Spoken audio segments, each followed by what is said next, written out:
Ngayon, ating pag-aralan ang pagkalkula ng 2 digits times 1 digit na may pag-angat sa baitang ng digit. Una, isulat natin ang numero sa division o digit ng kalkulasyon. Kasunod nito, gumamit ng ruler sa pagguhit ng linya ng ganito.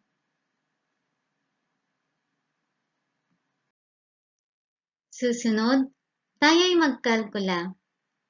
Simulan ang kalkulasyon mula sa 1 digit na posisyon. Ang 4 times 3 ay 12.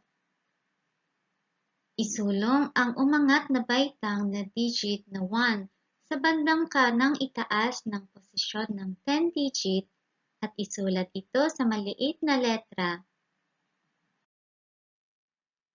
Ang 4 times 6 ay 24.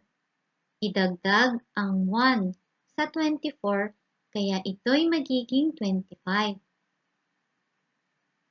Gumuhit ng diagonal na linya mula sa 1 na isinulat sa maliit na letra patungo sa numerong 5 na nasa 10 digit at isulat naman ang 2 sa posisyon ng 100 digit. Panghuli, isulat natin ang sagot. Tayo'y magkalkula sa panulat.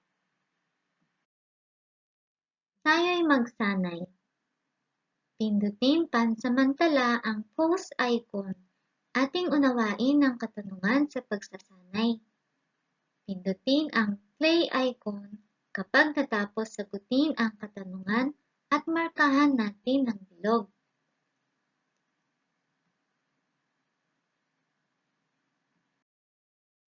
Ngayon, magtugma tayo ng sagot. Number 1. 87 times 5. Ang sagot ay 435. Pangalawa, 39 times 6. Ating alamin ang solusyon ng number 2 tulad sa unang tanong. Ang sagot ay 234. Tama ba ang inyong mga sagot sa dalawang katanungan?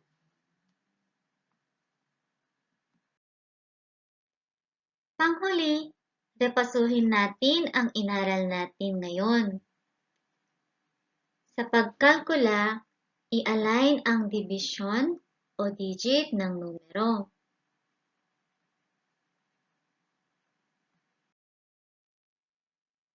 Gumamit ng ruler sa pagguhit ng linya.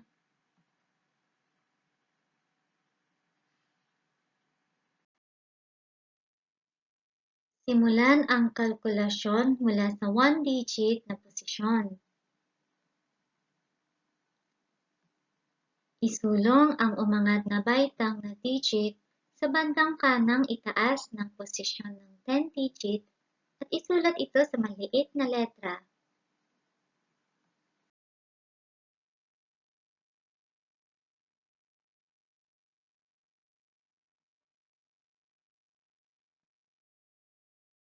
Panghuli, isulat ang sagot. Ito ang katapusan ng ating pag-aaral sa araw na ito.